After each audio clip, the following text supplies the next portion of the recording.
So Sophie Grenham, journalist and champion of independent bookshops. Thank you for joining me on O'Mahony's Talking Books. How are you doing today? I'm really well. Better for seeing you. Oh, you're very sweet. Thanks a million. Thanks very much for having me on. It's a pleasure. Oh, thank you.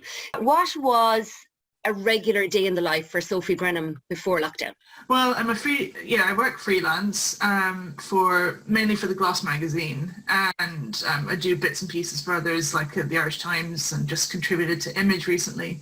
The average day, there is no average day, and I'm sure a lot of journalists will tell you the same thing, particularly when you work for yourself. You're not going into an office every day and doing your 9 to 5 and then clocking off and going home. There's an awful lot that's done in the evenings, and that's what I would do because I have a day job as well. And it's basically a balancing act, and trying to get as much sleep as you can. Because if I allowed myself, because I get so into what I'm writing, what I'm doing, that I have to remember to sleep. And that's one of the biggest things. So, I mean, sometimes I'll be writing into the night if something has caught my interest, or if I don't know, whatever it might be. I'm very pernickety about detail. I'll be editing a piece. I'll be preparing for the next piece. I'll be doing some background reading. So it's a bit of everything. And as I said, it's not necessarily just Monday to Friday. We're doing a lot of things at weekends. We're going to interview authors. It's a juggling act, and I hate using that expression, but it really is. No day is the same. So it was busy before lockdown, right up until lockdown. And it's funny because I was only saying to my partner, who I live with here, that I'm dying for a break. And a break was handed to you. And boy, did I get a break. And many of us journalists, I think, said the same thing. So I work from home anyway. I don't typically go to cafes or libraries to work on things. So in that way, my life hasn't changed that much. But this time I'm sharing it with another person. My partner lives with me here. So I'm just trying to kind of get used to the new normal.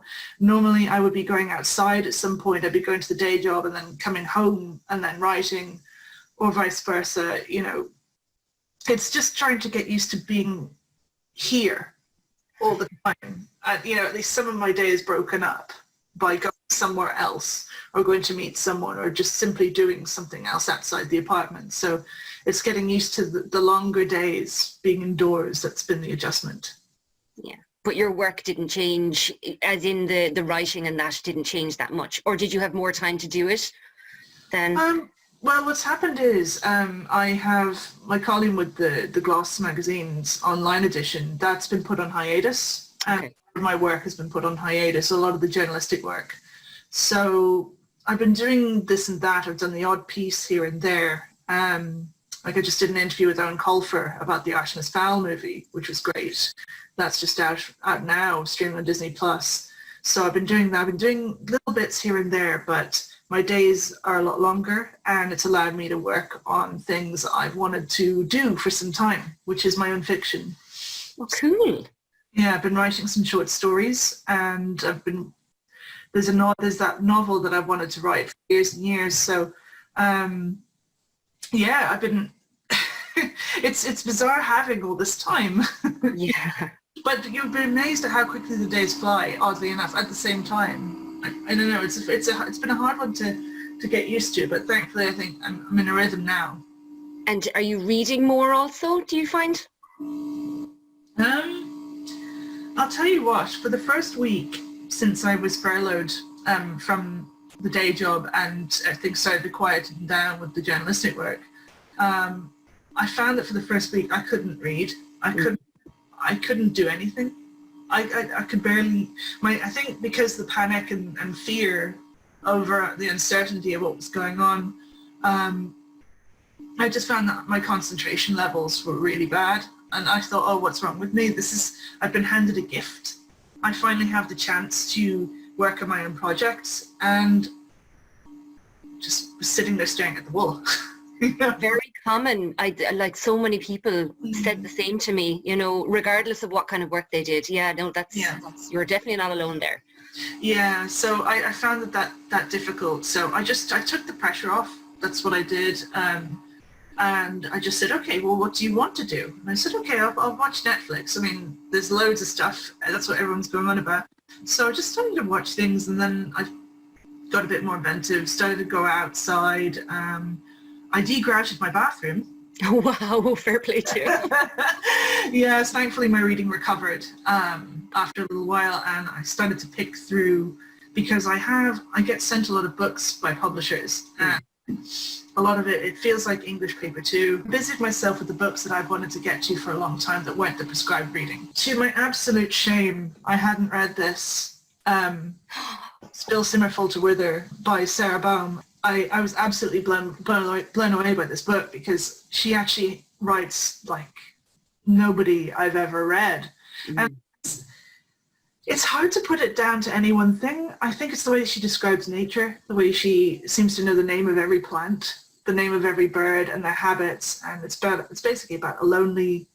It's about a man and his dog living alone in a place in, I think it's meant to be in West Cork, in a seaside town. And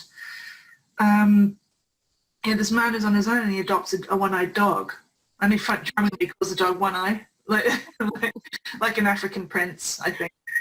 He likened it to. So it's beautifully descriptive, and it's funny because obviously this was written way before lockdown was even a glint in fate's eye. Because I remember when it came out, you know, it made a splash. It's very, very tragic. It's very, very sad, and it forces you to think about the things that you really push to the back of your mind. But yeah, the protagonist's isolation really resonated with me during the time that I read it. So I quite enjoyed that, and I can see why it won so many prizes. And so I love that one. I also read Handiwork, her latest one. Yes. I don't know if you've got that in the shop yet. Yeah, we've been getting a good few orders for it, actually. Yeah. Yeah. Oh, it's brilliant for any creative person, whatever discipline. I've got my tattered proof copy, so I'm not going to show that one. Okay.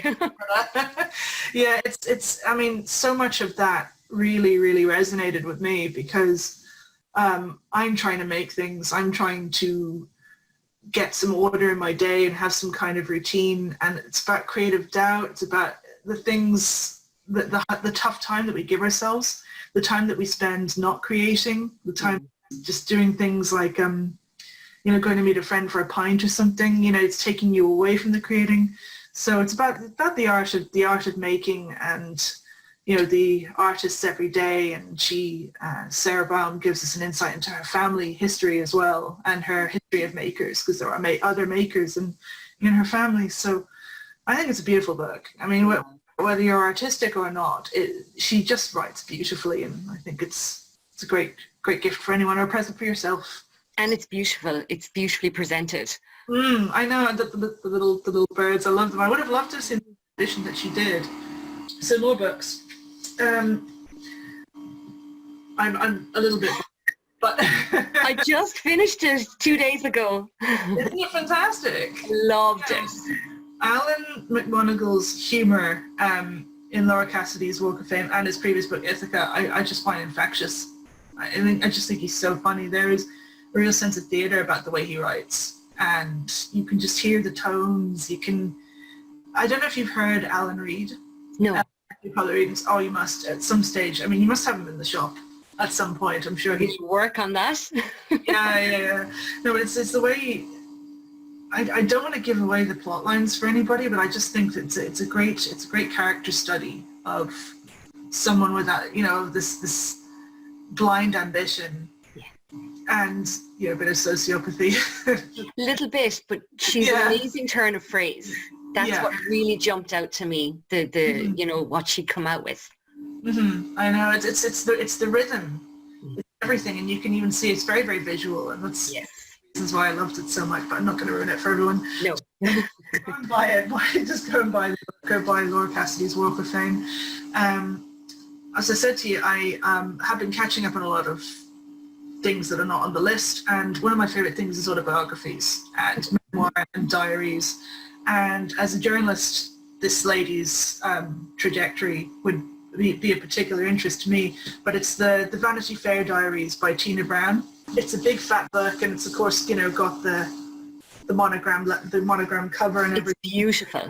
It's stunning, and it's a bit of a tome, you know. She takes you from 1983 to 92, about when she finished up at British Tatler, which she took over at something like 25, and then she got into a relationship with the editor of the Sunday Times, and they got married. But it was all about her path to New York and that big leap. And there's a lot of names in there. You know, you think about the Condé Nast machine, you know, anyone who's read The Devil Wears Prada, or, you know, or even seen the movie, know the kind of power that company, I don't even know if I can even call it a company, but just that conglomerate has. And it's just, you realize how little of journalism in a way is about writing when you're dealing with it with a massive monster of a company like that.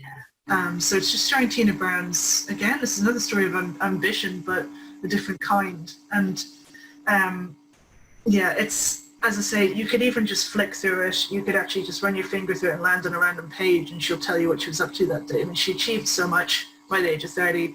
I would say to readers, don't ever compare yourself to Tina. I was just thinking. Yeah, because it was the 80s, there was money. It was a very, very different time. So don't be, you know, budding journalists, don't measure yourself by this yardstick, because, you know, she is definitely a diamond in the rough. So, and I've also been rereading a few things. I've also got The Long-Winded Lady, Notes from the New Yorker by Maeve Brennan. I'm on a bit of a New York rush, but this is one that I managed to source. This is actually a second book, but I think it was re-released by The Stinging Fly, so you can get this.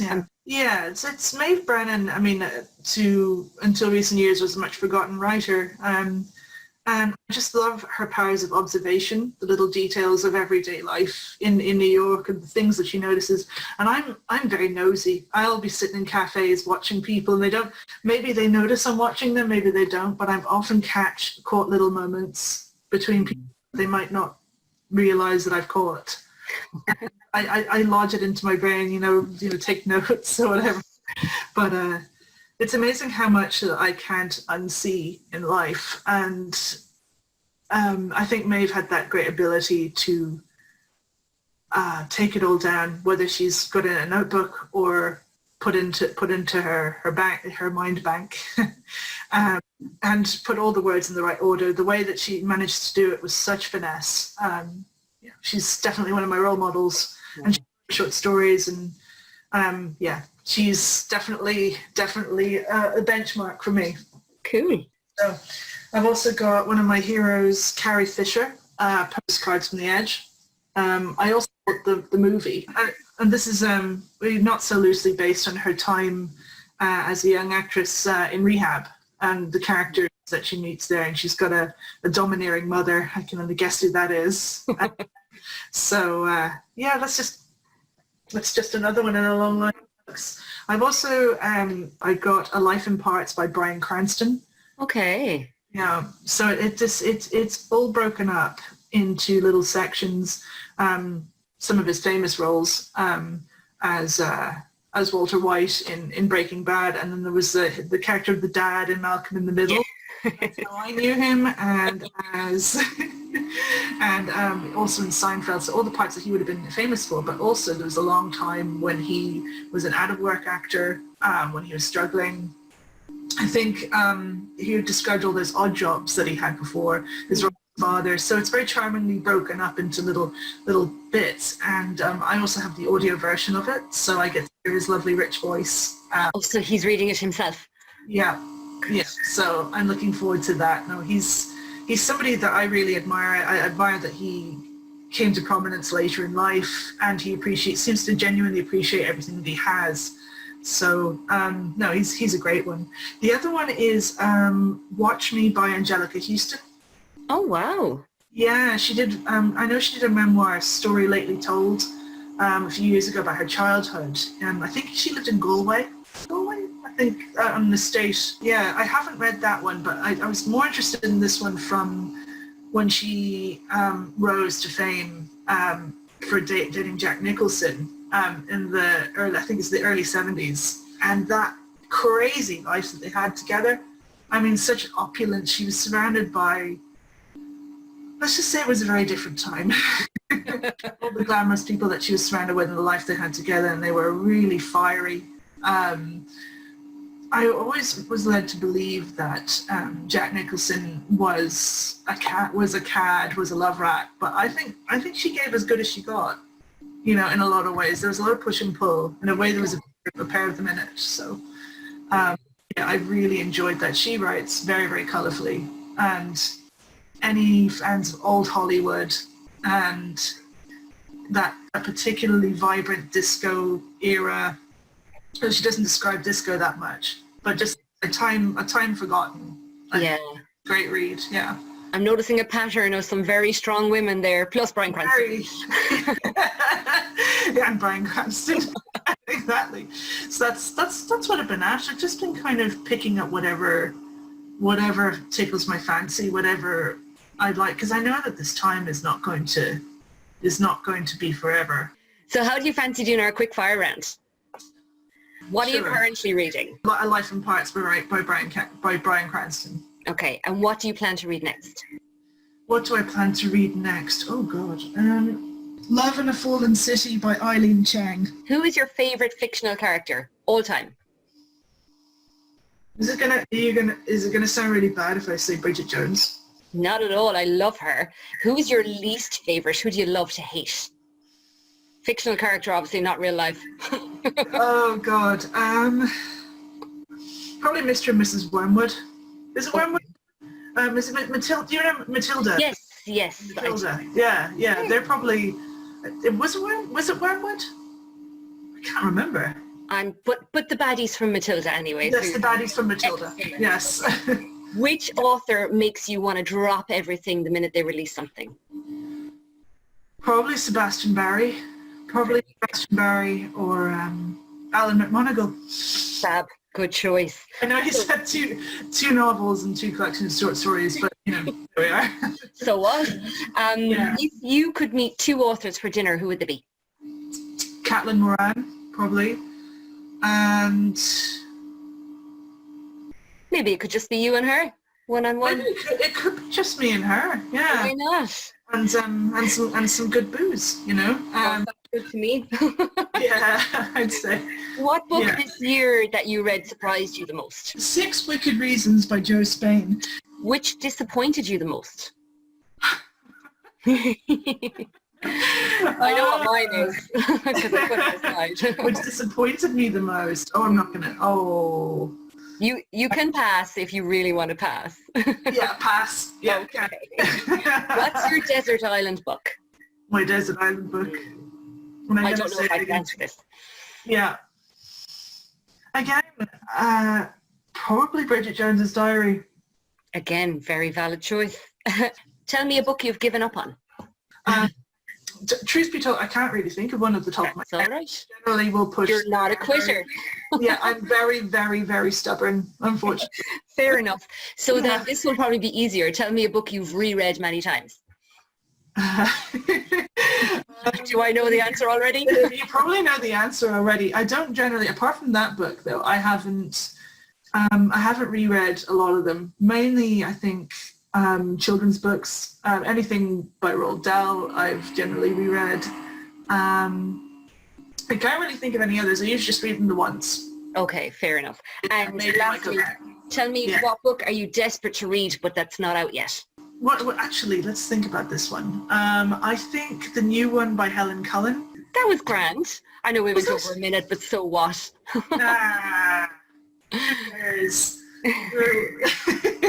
I'm giving loads of people ideas. Exactly. They'll come into your shop and take them all. So excellent. Thank you for coming. Thanks for having me. Mind yourself. All right, you take care. Peace and love and books. Thanks a million, doll. Okay. Thank you. Bye-bye. Bye.